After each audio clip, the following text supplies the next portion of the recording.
రోజు రోజుకి గోల్డ్ రేట్లు పెరుగుతున్నాయి. తాకట్లో ఉన్న బంగారానికి వడ్డీలు పెరుగుతున్నాయని టెన్షన్ పడుతున్నారా? కొమ్మూరి గోల్డ్ వచ్చాక ఆ టెన్షనే పోయింది. కొమ్మూరి గోల్డ్. డిఎంకే నేత ఉదయనిధి స్టాలిన్ హీరోయిన్ త్రిష పైన డబుల్ మీనింగ్ డైలాగ్ లో చేసిన కామెంట్స్ అయితే అక్కడ తమిళనాడు రాజకీయాల్లో తీవ్ర దుమారం రేపాయి. ఇది ఆయన అరెస్టుకు దారితీసింది. ఇదంతా కూడా ఇష్యూ మనం చూసాం. ఒకసారి దీని గురించే కంప్లీట్ గా డిస్కస్ చేయడానికి ప్రజెంట్ మనతో పాటు దాము బాలాజీ గారు సీనియర్ జర్నలిస్ట్ ఉన్నారు. వారిని అడిగి తెలుసుకునే ప్రయత్నం చేద్దాం. నమస్కారం సార్. సార్, సందర్భంలో హీరోయిన్ త్రిష పైన చేసిన కామెంట్స్ అయితే ఇప్పుడు విపరీతంగా వైరల్ కావడం, తీవ్రమైన విమర్శలకు దారితీయడం అయితే చూసాం. అరెస్ట్ అయ్యారు, తర్వాత రిలీజ్ అయ్యారు. ఇప్పుడు సినీ ప్రముఖులందరూ కూడా అతని మీద విమర్శలు అయితే చేస్తున్నారు. ఏం చేస్తారు అసలు ఆ కామెంట్స్ ని? ఈ ఇష్యూని మీరు ఎలా చూస్తారు సార్? చాలా మందికి ఆయన కామెంట్ అర్థం కాలేదు. ఎందుకంటే తమిళ్లో మాట్లాడడం ఒకటి, రెండోది ఆయన డైరెక్ట్గా ఎవరి పేరు తీయలేదు. సో ఆ కాంటెక్స్ట్ కరెక్ట్గా అర్థమైతే ఆయన ఏం కామెంట్ చేస్తాడో అర్థమవుతుంది. సో నేను తమిళ వీడియో, ఒరిజినల్ వీడియో కూడా చూశాను. సో ఇప్పుడు తమిళనాడులో ఏం జరుగుతుంది అసలు అంటే బేసిక్గా ఏంటంటే, మామూలుగా ఎవరి ఇయర్ కావేరీ ఇష్యూ అనేది కర్ణాటకకి తమిళనాడుకి మధ్య ఎప్పటి నుంచో జరుగుతూనే ఉంటుంది. అది ఏ ముఖ్యమంత్రి ఉన్నా ఎవరున్నా అది ఇష్యూ జరుగుతూనే ఉంటుంది. అలాగే ఇప్పుడు కూడా జరుగుతూ ఉంది. ఈ క్రమంలో తంజావూరులో ఒక రైతుల ర్యాలీలో ఉదయనిధి స్టాలిన్ మాట్లాడుతున్నాడు. ఆయన మాట్లాడుతూ జనరల్గా ఎవరైనా కూడా ప్రతిపక్ష నాయకుడు ఎలాంటి విమర్శలు చేస్తారో అలాగే చేస్తున్నారు. అంటే కావేరీ రైతులకి కావేరీ నీళ్లు రాకపోయినప్పటికీ కూడా ఆయన ఏమి విజయ్ ఏం పట్టించుకోలేదు. విజయ్ ఒక డమ్మీ చీఫ్ మినిస్టర్ అని మాట్లాడుతూ ఉన్నాడు. ఆ క్రమంలో ఏంటంటే ఆయనకి ఒకే ఒక కన్సర్ను అని అన్నాడు. విజయ్కి ఒకే దాని మీద ఉంటాడు అంటే అందరూ త్రిష అని అరిశారు. అంటే త్రిష మీద ఉంటాడు అన్నట్టుగా. కానీ ఈయన ఆ వాక్యం కరెక్ట్గా ఫ్లోలో ఆ వాక్యం వెళ్ళిపోయింది. ఏమనంటే అది డిఎంకే నాయకుల మీద కేసులు పెట్టడం అనేది చెప్పేశాడు. చెప్పినాక వీళ్ళు ఇంకా గట్టిగా అరిశారు. ఆయన వినే లోపల ఆ వాక్యం అయిపోయింది. నెక్స్ట్ వీళ్ళు త్రిష అని అరుస్తున్నారు. అంటే ఆయనకి ఏకైక ఒకే ఇది ఉంది, పని ఉందంటే త్రిష పని అన్నట్టుగా వీళ్ళు అరిశారు. దాంతో ఆయన వాళ్ళని ఆనందింపజేయడానికా లేకపోతే సెటైర్ వేద్దామన్నా తెలియదు, కానీ ఏమన్నాడంటే ఎక్కడ నీరు బారకపోయినా అక్కడ మాత్రం నీరు బారుతుంది అన్నాడు. సో అంటే క్లియర్గా ఆయన ఒక బూతు నీరంటే వీర్యం అనుకోవచ్చు. ఇక్కడ మామూలుగా తమిళ్లో దాన్ని నీరని చెప్తుంటారు, వీర్యాన్ని తమిళోళ్ళు. మన తెలుగులో అంత అటువంటి ఎక్స్ప్రెషన్ తక్కువ, కానీ తమిళ్లో ఆ ఎక్స్ప్రెషన్ ఉందన్నమాట. సో అది తెలుసు కాబట్టి ఆయన నీరు అన్నాడు. అక్కడ నీరు అంటే త్రిష పేరు రాగానే ఎక్కడ నీళ్లు బారకపోయినా అక్కడ నీళ్లు బారుతుందని చెప్పాడు, నీళ్లు వస్తుందని చెప్పాడు. సో దాంతో మళ్ళీ ఆయనకి అర్థమైంది ఇది రాంగ్ అని. పక్కని మళ్ళీ గ్యాప్ ఇచ్చి నేను కావేరి గురించి చెప్తున్నాను. నిజానికి ఆ మాట అనాల్సిన అవసరం లేదు. ఆయన కానీ ముందుగా కానీ ఇలాంటి వ్యాఖ్య చేయకపోతే నేను కావేరి గురించి చెప్తున్నానని ఎందుకన్నాడు అంటే ఎక్కడ మనం దొరికిపోతామని ఈ మాట మళ్ళీ యాడ్ చేశాడు. సో క్లియర్గా త్రిష విజయల మీద ఒక అసభ్యమైన కామెంట్ ఆయన పబ్లిక్గా చేశాడు. అందులో అబద్ధమేమీ లేదు. సో దాంతో ఇమీడియట్గా వితిన్ 24 అవర్స్లో అతని మీద కేసు పెట్టి తంజావూరు పోలీసులు అరెస్ట్ చేశారు. అయితే ఇమీడియట్గా వీళ్ళు కూడా డిఎంకే వాళ్ళు హైకోర్టుని ఆశ్రయించారు. దాంతో హైకోర్టు కేసు వెళ్ళింది. అప్పుడు విజయ్ ప్రభుత్వం కూడా తెలివిగా ఏం చేసిందంటే, మేము అతను అరెస్ట్ చేయట్లేదు, ఓన్లీ పోలీసులు విచారణకు తీసుకెళ్ళి స్టేషన్ బెయిల్ ఇస్తాము అని కోర్టుకి చెప్పింది. సో అరెస్ట్ అయినప్పుడు కోర్టు అంటే వీళ్ళు యాంటిసిపేటరీ బెయిల్కి వేశారు. కోర్టు ఇంకా యాంటిసిపేటరీ బెయిల్ పిటిషన్ అవసరం లేదు, గవర్నమెంటే చెప్తుంది కదా అరెస్ట్ చేయట్లేదని యాంటిసిపేటరీ పిటిషన్ని కొట్టేసింది. ఇది లీగల్గా జరిగింది.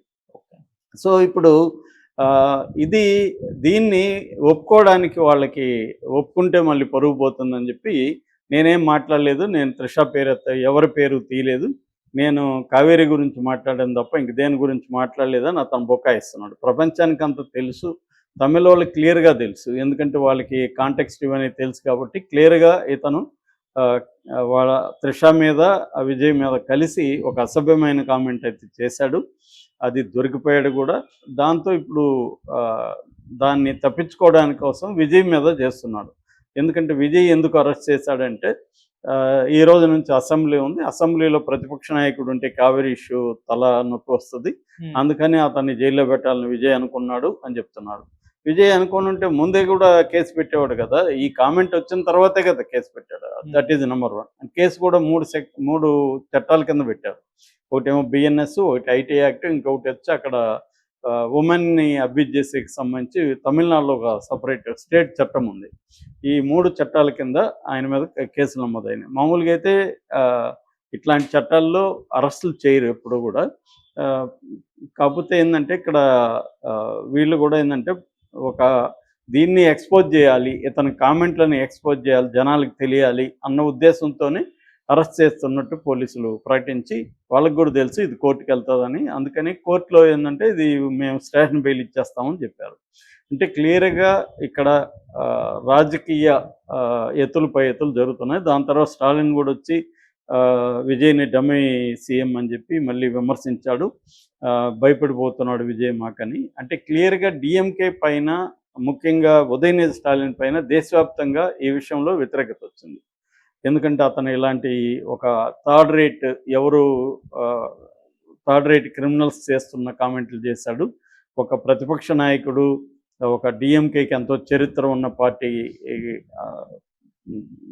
ఫ్లోర్ లీడర్, అక్కడ ఫ్లోర్ అంటే ప్రతిపక్ష నాయకుడు అసెంబ్లీలో ఇలాగా మాట్లాడడం ఏంటి అనేది విమర్శలు వచ్చాయి. ఖుష్బూ సీరియస్గా విమర్శించింది. తర్వాత ఎట్లాగో చిన్మయి విమర్శించింది. దాని తర్వాత అన్నామలై, ఆయన ఇప్పుడు బీజేపీ నుంచి బయటకు వచ్చాడు, ఆయన చాలా తీవ్రంగా మాట్లాడాడు.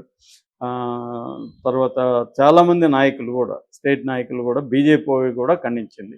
అంటే అన్ని పార్టీల నుంచి, అన్ని ప్రజా సంఘాల నుంచి, విమెన్ సంఘాల నుంచి, ఈవెన్ సినిమా ఇండస్ట్రీలో కూడా తీవ్ర వ్యతిరేకత ఉదయనిధి స్టాలిన్కి వచ్చింది. ఈ విషయంలో విజయ్కి నిజానికి మంచి మార్కులే పడ్డాయి. తనేమి అతన్ని కక్షపూరితంగా ఏమీ చేయలేదు, ఇది బయటికి రావాలని చేశాడని. సో ఇప్పుడు రాజకీయాలు ఎన్నన్నా మాట్లాడచ్చు, కావేరీ ఇష్యూ ఎన్నన్నా మాట్లాడచ్చు. కావాలని త్రిషా పేరు తీసి త్రిషాకి తనకి అఫైర్ నడుస్తుందన్నది ఫోకస్ చేయడానికే వీళ్ళు ట్రై చేశారు.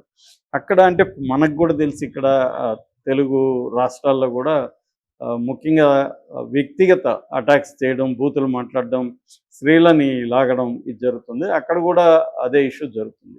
అయితే ఇప్పుడు డిఎంకేకి ఏంటంటే మీడియాలో చాలా స్ట్రాంగ్ డిఎంకే, అందులో సోషల్ మీడియాలో కూడా వాళ్ళ సైన్యం గట్టిగా ఉంటుంది.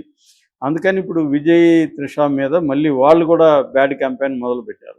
వాళ్ళ భార్యను కూడా దీంట్లోకి లాగి చర్చలకి విజయ్ త్రిషల ఫోటోలు పెట్టడం, ఇవన్నీ చేస్తున్నారు, క్యాంపెయిన్ చేస్తున్నారు.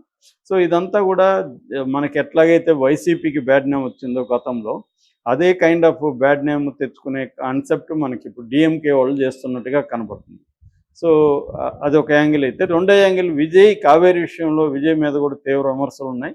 ఎందుకంటే విజయ్ దాన్ని సీరియస్గా తీసుకోవట్లేదు. ప్రతిపక్షాలందరితో మీటింగ్ వేయాలి, మీటింగ్ వేసి కావేరీ ఇష్యూ మీద తమిళనాడు మొత్తం ఒక త్రాటి మీద పనిచేయాలి, అలాంటిది చేయకుండా విజయ్ కూడా ఒంటెత్తుపోకడతో వెళ్తున్నాడు అన్న విమర్శలు కూడా విజయ్ మీద ఉన్నాయి.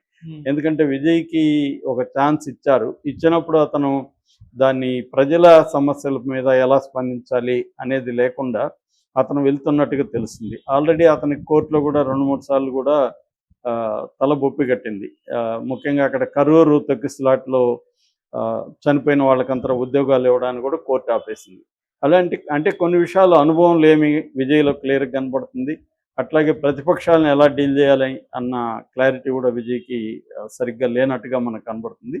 ఏదేమైనా ఈ పర్టికులర్ ఇష్యూలో మాత్రం ఉదయనిధి స్టాలిన్కి అయితే బ్యాడ్ నేమ్ వచ్చింది. అంటే ఇండైరెక్ట్గా త్రిషనే ఇప్పటికీ రాజకీయాలను శాసిస్తుందా?